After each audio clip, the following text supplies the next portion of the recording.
Welcome to the Be Unstoppable in the Zone podcast. My name's Lisa Clifford and I'm your host.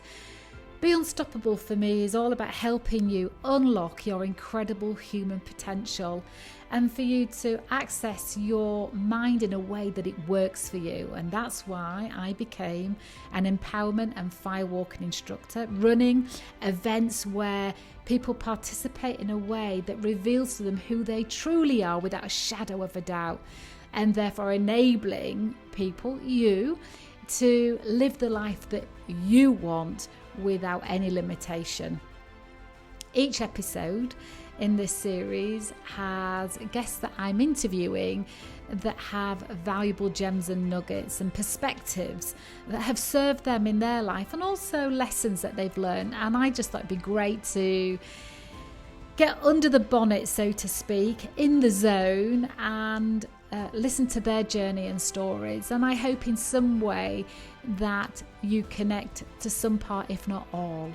So I hope you enjoy this next episode.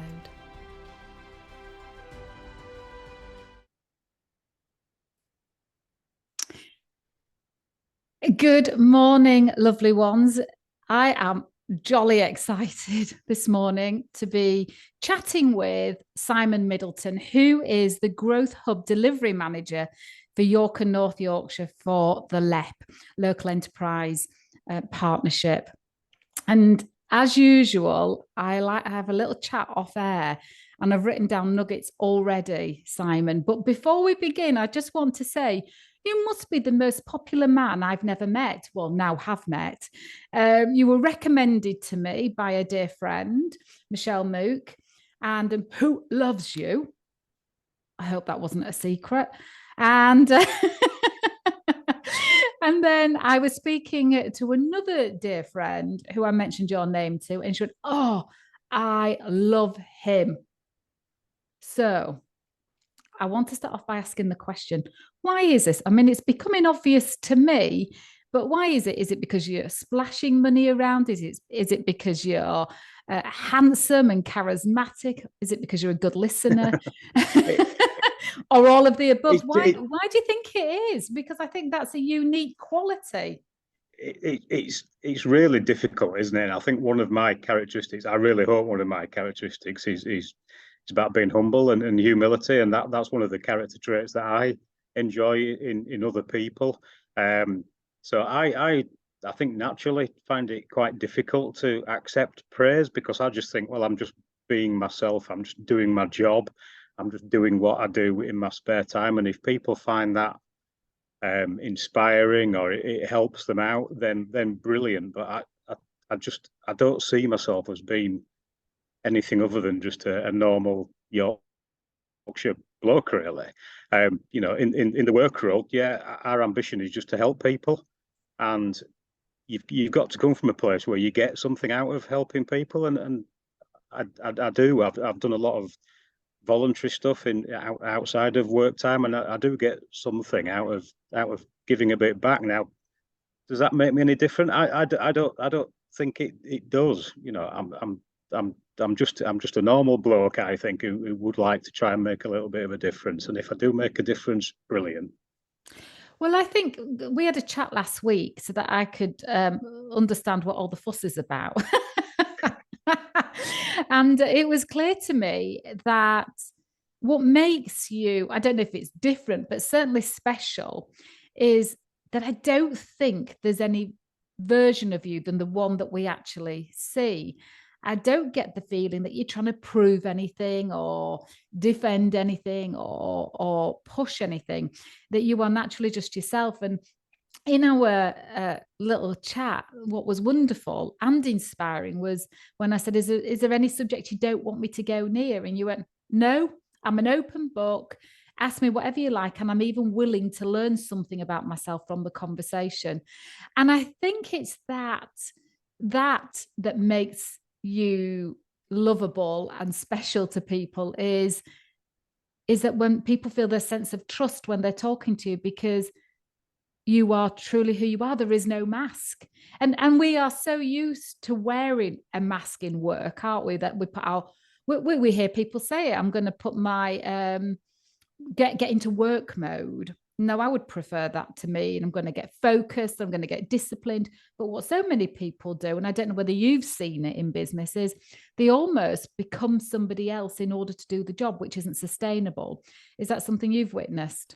Yeah, absolutely. And from my own point of view, I like to be as transparent as possible, and that's not a deliberate thing that I feel I have to put on every day when I start work. I just think that that's how I am naturally, and that can be quite a challenging thing to be when you work in local government, which I do, because politics is it can quite often not be a transparent business at all, and people have their own agendas. So me being transparent can be to my advantage. It can also at times not be an advantage because I'm too honest, maybe. But yeah, and when you ask me the question about is there anything that's off limits? Well, no, there isn't, because I don't think I've got any sort of skeletons and things. I'm happy to chat about anything, and my gut feel coming off that initial call was I'm kind of excited to see where it leads, really. And there might be a bit of fun, there might be some challenging stuff in there, but I don't mind that.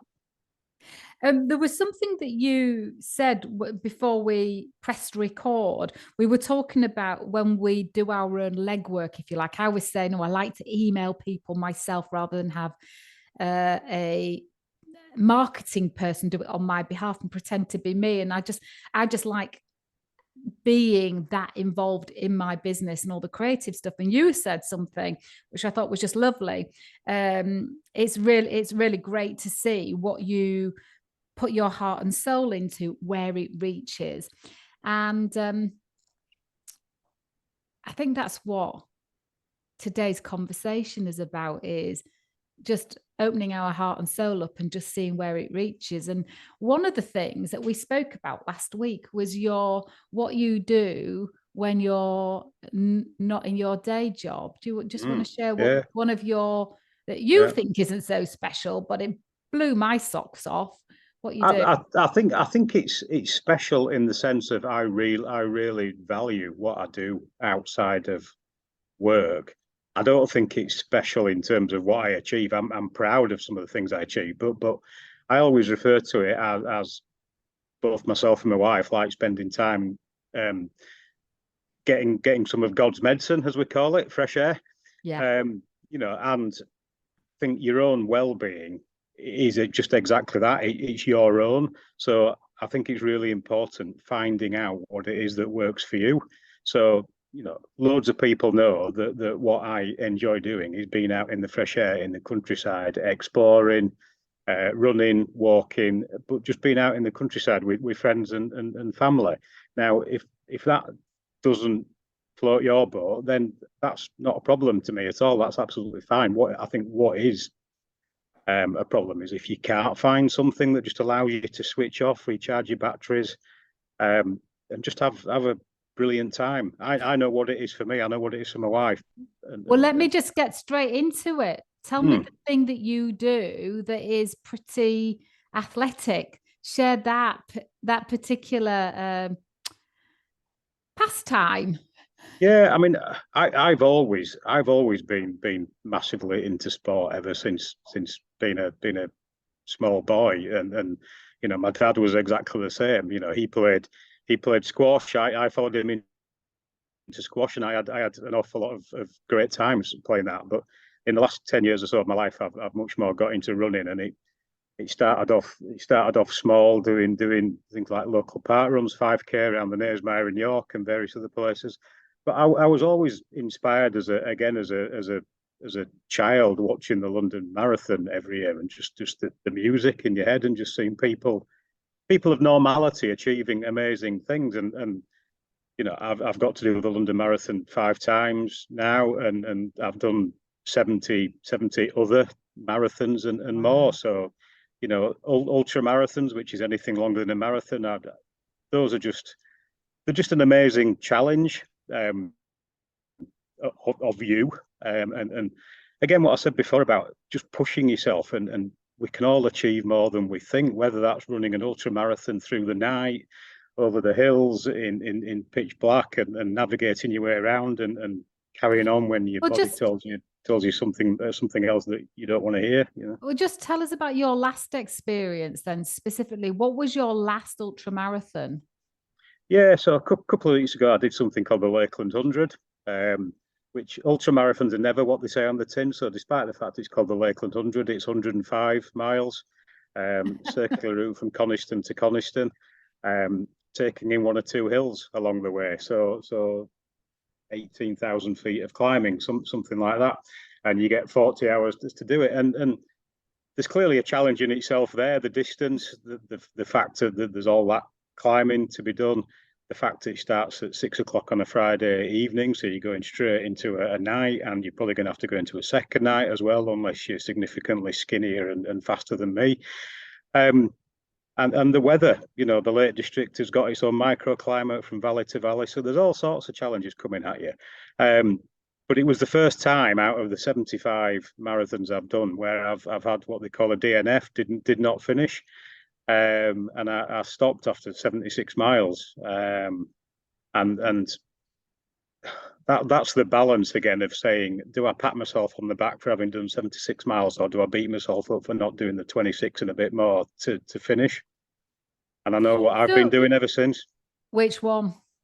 The latter. Just saying, why did I not finish? Why did I give up? And that's against the chorus of, why are you saying you gave up? Well, don't you think, though, that we can give ourselves a hard time when we're in our good night's sleep, fresh clothes, our body's feeling good? That version of us is reflecting back and giving the courageous, inspirational, pushing through version of ourselves a hard time. Just go back a little bit so people can understand. When you're doing the 105, I'm fascinated that they round it down to 100. I'd be rounding up to 110. But are you expected to sleep in that time, or just to keep moving? What's the process, or what's expectation of either the organisers or yourself? Yeah, personal choice, really. So the organisers, they give you an overall cut-off time, so you get 40 hours from 6 o'clock on the Friday night to finish the thing, and then there's numerous checkpoints within that, and most of those have got cut-off time. So if you're not there by the prescribed time, you are withdrawn from the race. So if you get, for example, the checkpoint that I stopped at mile 76. I was there something like 6 hours before the cutoff time. So my plan was to, I could have had a sleep if I wanted to, as long as you've got sufficient time within that cutoff. Actually being able to get to sleep when all hell is going on around you is a completely different challenge in itself.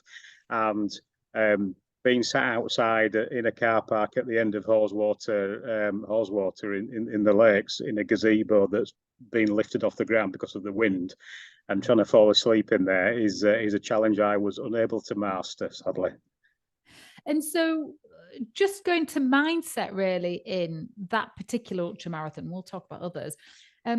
What was your mindset at the beginning, in the run up to it? Yeah. What was your mindset actually at the booking it point? At the booking it point, it's an interesting one. I have this conversation many a time with my wife. She knows what I'm like, but she's taken on umpteen challenges that have pushed her as well. So we do support each other. I know what she's comfortable with me taking on and what she's not comfortable with me taking on. I'm absolutely terrified of heights. So there's a race in Wales I would love to do, but I can't, because it goes over a range in Snowdonia that would absolutely petrify me. So I would never enter that. The booking it phase for me is a bit like, for many, booking your 2 weeks of my holiday. Just one of anticipation, excitement, can't wait. You're on permanent countdown to let's just get this thing going, please. And then when you start the race, I'm really interested in what goes through your mind at the beginning. Yeah, this is where I think there's a huge amount of similarities between running an ultra marathon and running a business, in terms of the planning and the training that's gone on beforehand and the teamwork and things like that. You can't set off, or you can. I prefer not to. You can't set off at the start of a 105-mile race and think, right, I'm a mile in, I've got 104 miles to go. In the same way that if you were running a business, you'd break it down, you'd break your targets down into manageable objectives and put some milestones in place. So the fact that you've got 105 miles of a race and there are 14 checkpoints, I think, you break it down into 14 little races and you just run from checkpoint to checkpoint. So each checkpoint, there was around about 7 or 8 miles between them. So I'm just doing lots of 7 or 8 mile races and thinking, right, what do I need in terms of food, in terms of drink, in terms of what am I wearing to get to the next checkpoint, and then you just reassess. And you have your own little tools to do that.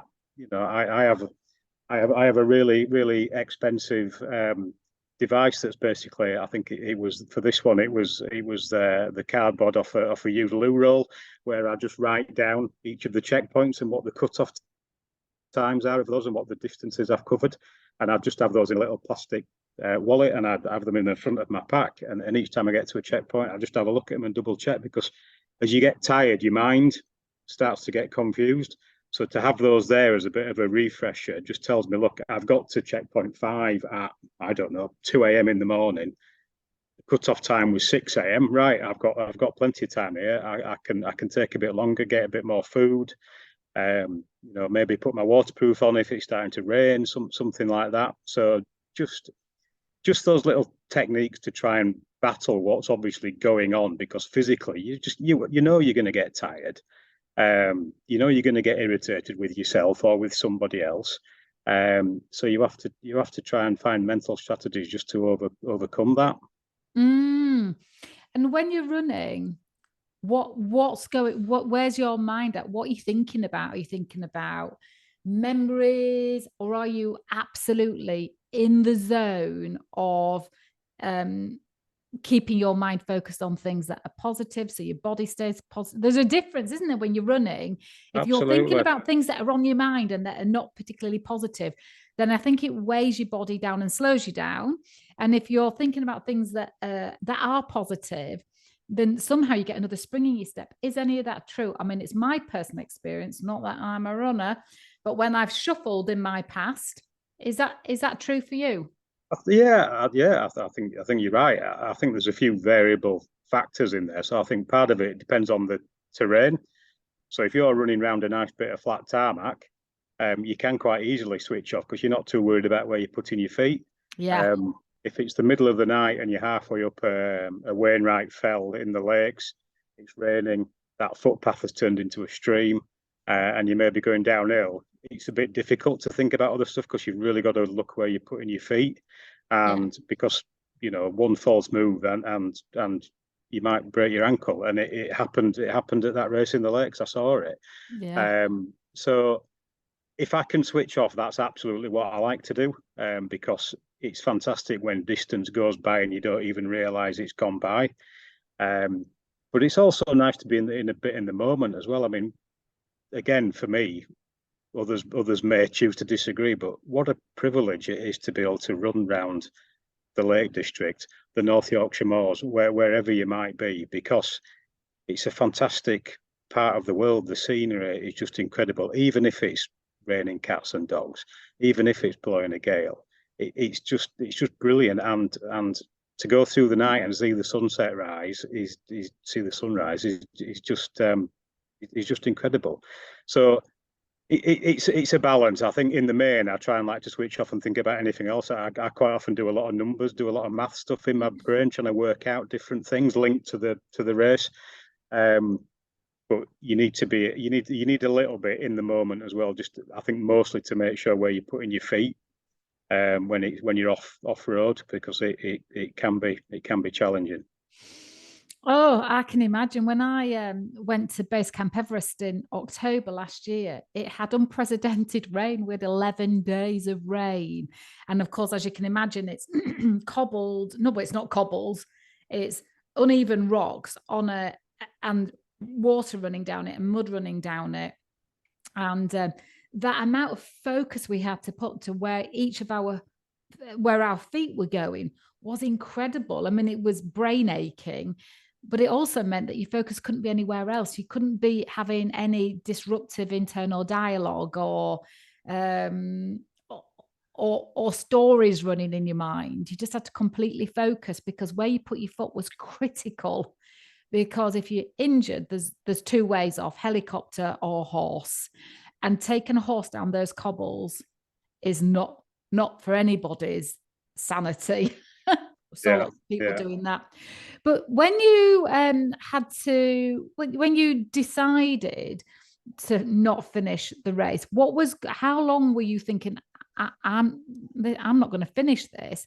And what was going through your mind? Because I'm really interested if you're willing to be really transparent about what you were saying to yourself, because I'll bet my life that everybody listening will have had this moment in their lives.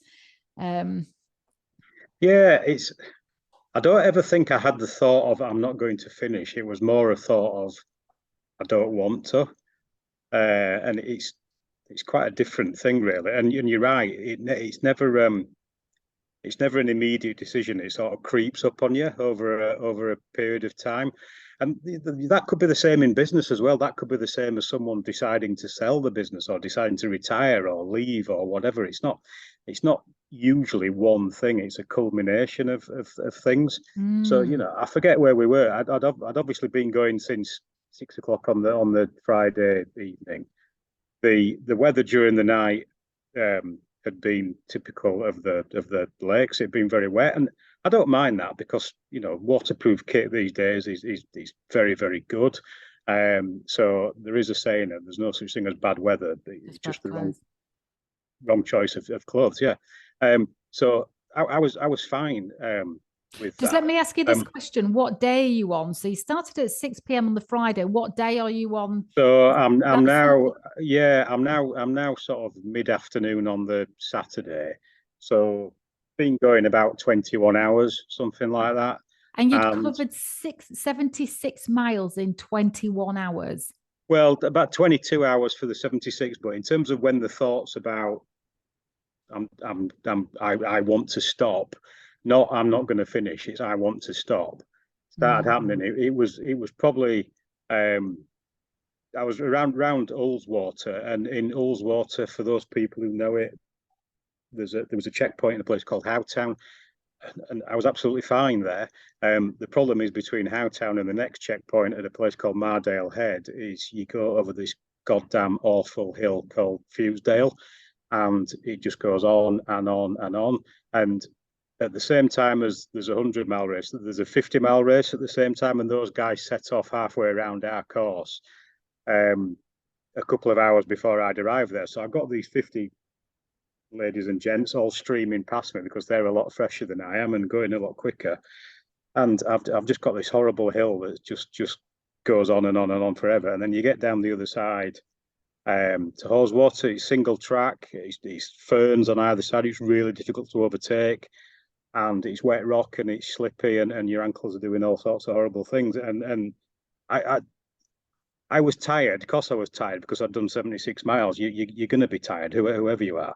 It's not the tiredness, it's not the fatigue in my legs that bothers me. What was bothering me was the fact I just wanted to go to sleep. I was desperate to go to sleep, and I got to the next checkpoint, and all I wanted to do there, because I knew I had loads of time in hand. I'm not there to win these things. I'm nowhere near good enough to win those things. I wanted to sit down and I wanted to go to sleep for however long that was going to be. I managed to nod off, and I was immediately woken up by a medic who said he needs to make sure I'm all right, as he wasn't going to let me nod off. And like I said before, I was in a gazebo that was outside. It was blowing a gale. The gazebo was lifting off. There were other people around me in far worse states than I was. And you look at me and think, actually, that bloke looks all right. But I'd talked myself into it, and I'd created a rationale that made sense. He's done 76 miles. What a good effort that is. There's no shame in that. And I just want to go to sleep. I wasn't injured, anything at all. I just wanted to go to sleep. That's all it was. I love that. I talked myself into it and then created the rationale. And I love that depth of honesty, because some people would still be in the defense of their decision rather than what began their decision. And it's a bit like going to the loo on a night out. I'm guessing I haven't been on a night out for such a long time, but when you go, you don't stop.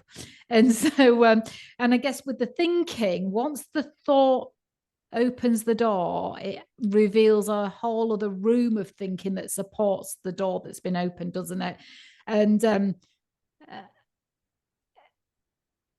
yeah, I think what if you'd had your sleep and then thought, I'll have a sleep and then I'll decide? Do you think the decision might have been different? Or did you think in order to sleep, you needed to have made a decision so you could rest? Good question. I don't know. I don't know is the answer. And it's not the first time in long distance races that I've had these sorts. I've done 100-mile races before and finished them. When I told the official that I wanted to stop, the first thing he said was, "I'm going to ask you 3 times whether you want to stop or not, because I want you to be sure that you're sure." I had other people offering to walk with me. I knew that the first thing out of that checkpoint was another big hill coming out of Mardale, and I had 18 hours to do 26 miles. That's a huge amount of time to cover that distance, and I'd convinced myself that I didn't want to do it. But neither was I going to say, "Oh, I'd hurt myself and live off the sympathy from people." I wasn't, like I say, I wasn't injured. I just wanted to go to sleep, and that was the decision I made. Yeah. Yeah. Oh, how does that, do you think, relate to our mindsets in business? Because, and you've got, the great thing is you've got free choice. It's your hobby. If you don't want to do it, you don't have to do it. There's 2 questions I've got running. One's about business, and then one's about something a bit more personal, I guess, that's not yet formed in my mind. But how do you think that particular mindset, of which, like you say, it's pretty incredible, you did 76 miles in 22 hours? Yeah, and it's interesting, isn't it? In business, we're ingrained, aren't we, by things on the TV and the media and peers as well, to say that if you own a business, the sole objective should be to grow that business and just make more money. And it's an utter load of nonsense as far as I'm concerned. But I'm a bit like that with my races. It's go further, go longer, go harder, that type of thing.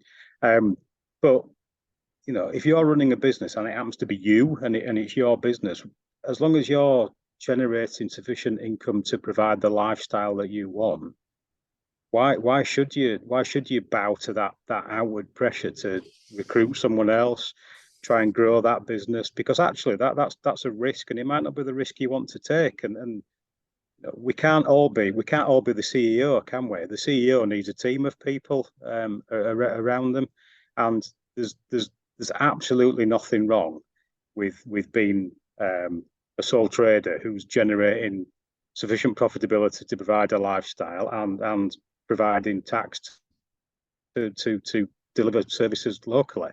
FSB would love me for saying that, but I fundamentally believe it. It's music to my ears, actually. Yeah, and the vast majority of businesses in York and North Yorkshire are small businesses. Less than 10 employees. It's 90 odd percent plus of the volume of businesses in our region are those small businesses. So you aggregate all those together, and they make a far bigger contribution than those massive employers who we know. But yeah, those are the ones who grab the headlines, as they would a Nestle or an Aviva or an NHS or McCain, whoever it would be, all huge successful employers. But actually, the aggregate impact of all those micro businesses is huge, and it gives us that diversity within the region that I think makes North Yorkshire just a fantastic place to be, really. What do you think is the biggest mistake that you see smaller businesses make? Yeah, good question.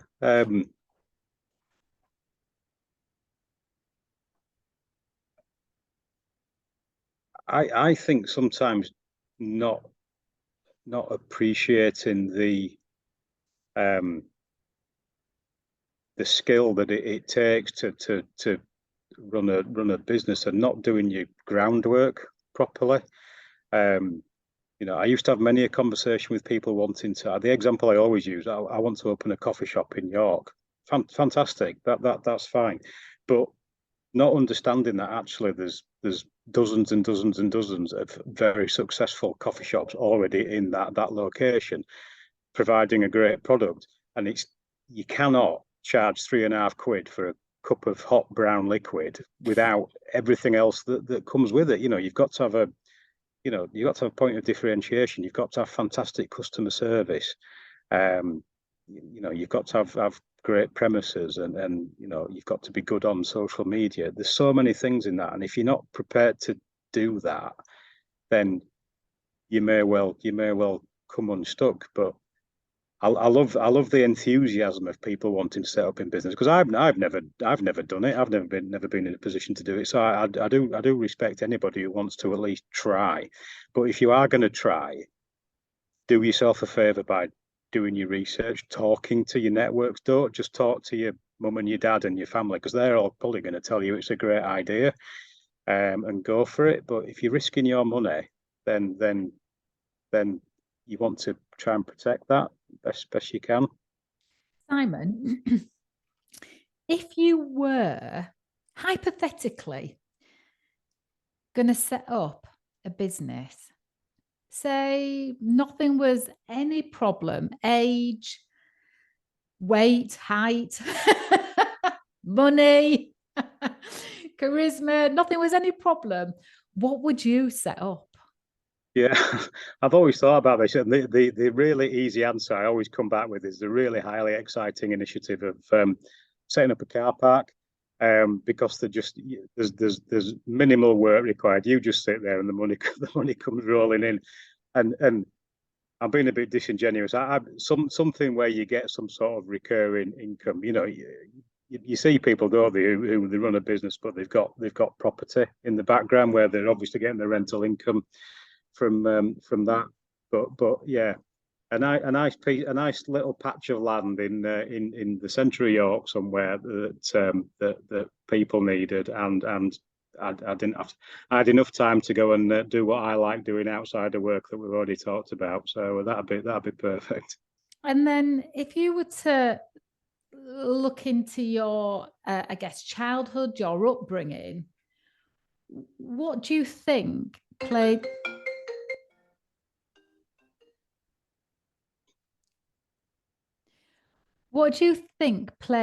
the biggest contribution into who you are today? Yeah, we all have. I think our childhood shapes a lot of us, don't they? And we spoke the other day about mine. My characteristics come very much from my parents. My love of sport, and not just watching it, but actually getting involved in it, absolutely comes from my dad. I'm competitive, he is, and I know that's where it comes from. I think in terms of my characteristics, I'm laid back, and that can be a good thing. It can be a bad thing. It's a good thing in the sense that I don't let a lot of stuff bother me. I'm naturally optimistic, and that comes from my mum for definite. And like I mentioned the other day, I lost my mum when I was 15. I woke up on a Saturday morning, and she'd sadly died during the night. And my view that formed after that was nothing else in life can hurt me. And I've always said, unless it was my kids or my wife that could hurt me like that did. So anything else would always be manageable, because I survived what happened to my mum. So therefore, anything else by comparison will be less impactful. And whether that's true, that's why I'm as laid back as I am, and I'm as optimistic as I am, I don't know. But there seems to, I'm no psychologist or anything like that. But there must be a connection between what happened then, and how I've been since. What in your thinking? What is your if Now, I know nothing's off the table and I don't want to be intrusive, but if you were to have a barrier in the way that you think at times, what would that be? It's always so good to know what are my limiting thoughts that I manage my life around. Um, do you have one particular one that shows up? I mean, I do. Do you?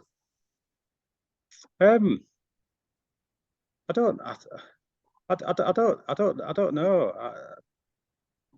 I mean, certainly in terms of, if I break it down into sort of work and non-work, in terms of work, I've always been quite challenging of myself when I've looked at applying for jobs. You know, there's plenty of jobs I haven't applied for in the past because I've really thought to myself, actually, I don't think I can do that. Whereas there'd be plenty of people who say, well, just apply for it and work out how to do it later on. In terms of outside of work with the running stuff, it's like I said before, the limiting factor for me is my fear of heights. I'd quite happily enter. Well, there's a 200-mile race that a friend of mine organises. I quite happily enter that because I know that there's no exposure at height to it. But if there was a 5-mile race that took me over a really narrow mountain ridge, there's no way you'd get me doing that. So that's a definite limiting factor. But you know, aside from that, I don't think there is. You know, I'm just happy. Well, both of us. When I talk about my wife as well, we're really happy with our lot. You know, we're not chasing money. You know, we're just chasing quality of life, and that's what our key driver is, really. Yeah, yeah. And I've got 2 more questions before we finish. One is, what is the single most significant thing that businesses do that leads to success? You can think about it. No, the first answer that comes to the top of my head is the way they treat people. That's a massive one for me. And I remember I used to work in banking for a long time, and I remember when we had senior execs would visit, usually from London, and you'd see people's approach to them changed. And I'm thinking, hang on, you're not like that with everyone else, yet you've changed. And my view's always been, we're all people, whether you're Alan Sugar or whether you're me, we're all people at the end of the day, and we should treat each other right. So I love seeing those businesses where they treat people with respect and they recognise their contribution, because whether you're the finance director or whether you're the office cleaner, you are all playing a role in the success of that business. So people and the way you treat them I think is a huge thing. Yeah. And then I think my last question is from me is, what impact do you want to have made in your lifetime on this planet? I just hope, you know, between the things I've done in work and you know, the stuff I've done outside work, where I've obviously done the running stuff, I've set up running events and put them on in the village I live in. I've volunteered in the prison sector and run with inmates there, and all the help I've given to businesses. I'd just be really happy if people thought, yeah, he's a nice bloke, just trying to do his best.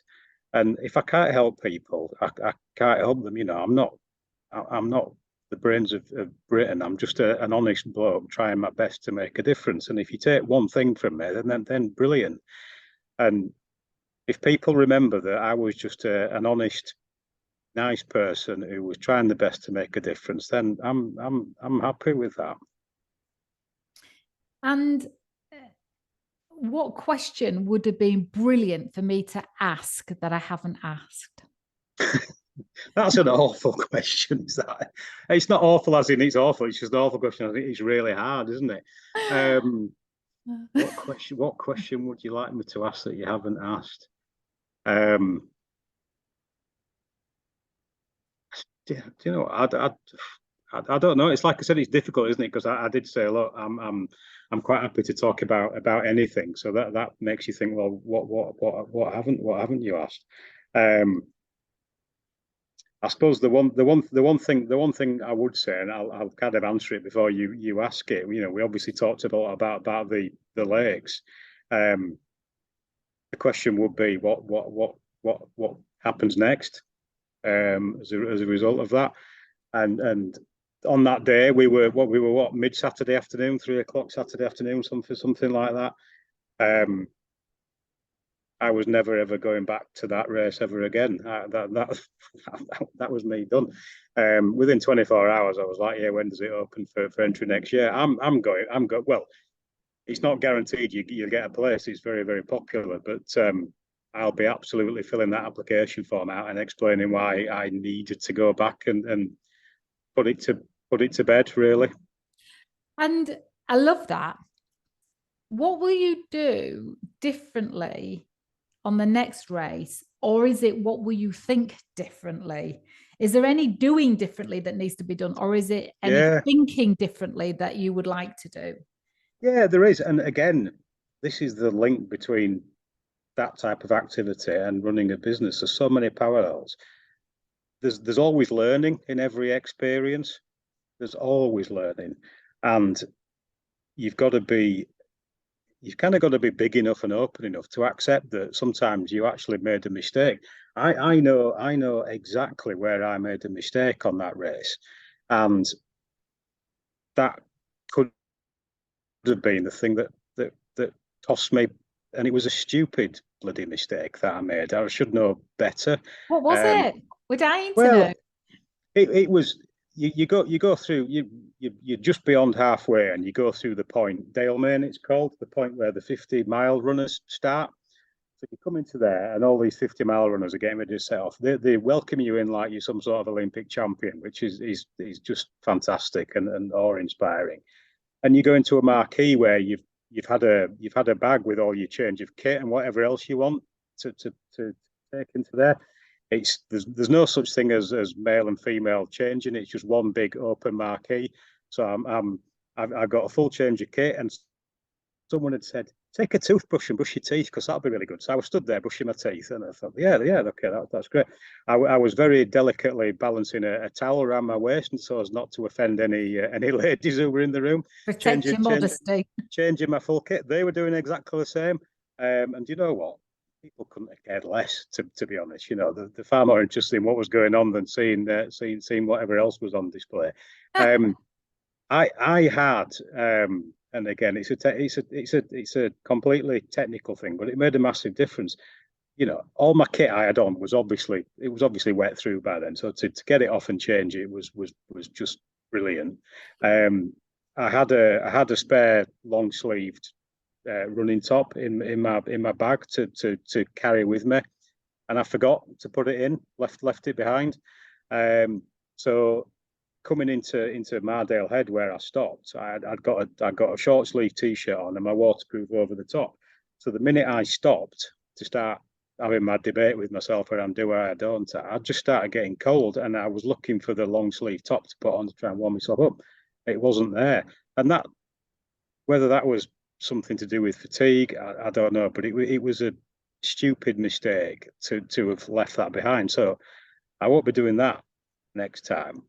But I think just having the sort of knowledge of the course, knowing, you know, it's all well and good knowing that the hills are going to be proper hills, but you can't actually beat having seen them and done them for yourself. Sometimes you don't see them because it's pitch black, so it's maybe no bad thing. But yeah, I don't think I can be better prepared. It's just that you never say you're never going to make a mistake, but having made it once, I'll be much more aware of it next time round. I wonder, if you don't mind me offering, I wonder though whether a big part of it was entertaining the thinking of I don't want to go any further. And then once that thought had entered your mind, so did the other thoughts that then justified and rationalized stopping. So I wonder if as well, just been really aware that if that thought comes in, I'll park it. So if the thought of, I don't want to go any further comes in, just say, I'll just see how I feel at the next checkpoint. I wonder if that, having what you're thinking in your toolkit as well as what you're wearing in your toolkit, might just be, a marginal gain.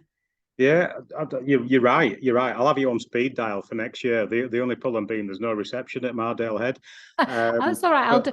I'll do some hypnosis on you, and I'll be Yeah, permanently in your head. yeah. It comes back to what I said right at the start, and it's about you approach things in the same way as business. You approach things by breaking it down into smaller milestones. So what was stopping me just saying, do you know what? I've got so many hours to play with it. I'm just going to crack on. And see what happens. And again, you're right. You start to think, well, actually, I'm really tired. I want to go to sleep. I'm getting cold because I've stupidly forgot to put this long sleeve top in my bag. It's not far off getting dark again, and you're compiling a list of negativity almost, and Yeah. the positive thoughts have just gone completely. Well, the mind finds evidence to support a decision. So that's what you were doing. But I wonder if in part of your mindset at the beginning was, I'm going to accommodate having a sleep. And so I'm going to build it in round about that point. So when it comes, it isn't like sleep means the end. It means, oh no, that's part of the Just a break. Yeah. yeah. Pause and reset. Yeah. Well, Simon, here I am, backseat driver. I'm more than aware of, but just listening to what you were saying and what your success model seems to be, and what the parts that then kind of got into the tiny weeny crack. Whether you, in my view, and I'm sure anybody that's listening's view, is what an inspiration that this is how you choose to spend your spare time, and just that you're embracing all of what you are and what you've got fully, rather than taking it for granted. Like, your body can still move and you're still moving it. You've got this wonderful attitude that you're embracing, that you're enjoying being. You know what's important to you in your life. You boundary it, you prioritize it, your children, your wife, your love of your owning your own well-being and health. I just think it's all, whilst we might think it's simple, don't we? In fact, Stevie Ward said in the other podcast, man sacrifices health for wealth, and then as they get older, they have to sacrifice wealth for health. And completely. I went to the Tate Modern in London on Friday with my son, Friday last week. Most people who know me will know me and art aren't the best friends. We don't get on. But anyway, one thing I saw there, the piece of art, it just said on the wall, it was a dozen or so words: "We are the creator of our own misery." Is that art? I've no idea whether that's art or not, but actually it resonates, and I prefer the reverse of that. We're the creator of our own enjoyment, and yeah, whether it's rugby league, whether it's running, whether it's just being in your garden or whatever it is. I think the important thing is knowing what it is that does it for you. What that thing actually is, I don't think makes any difference whatsoever. You've got to get some enjoyment out of it, some ability just to switch off and just get lost in the moment that works. And once you've found that, keep hold of it, because it's valuable stuff.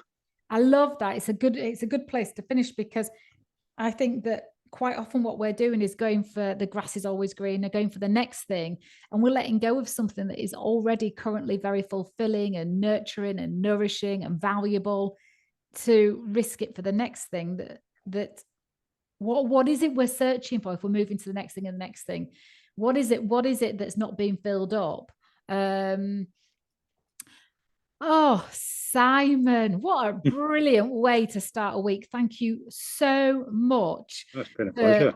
sharing your heart and soul, as we said right at the beginning, and let's just see where it reaches. And I would love anybody that's listened to this podcast today to give it a star rating. Also share it with anybody that you think it will resonate with, and give us any comments. So from my heart to yours, Simon, thank you and have an amazing week. You too, Lisa. It's been fantastic. Really enjoyed it.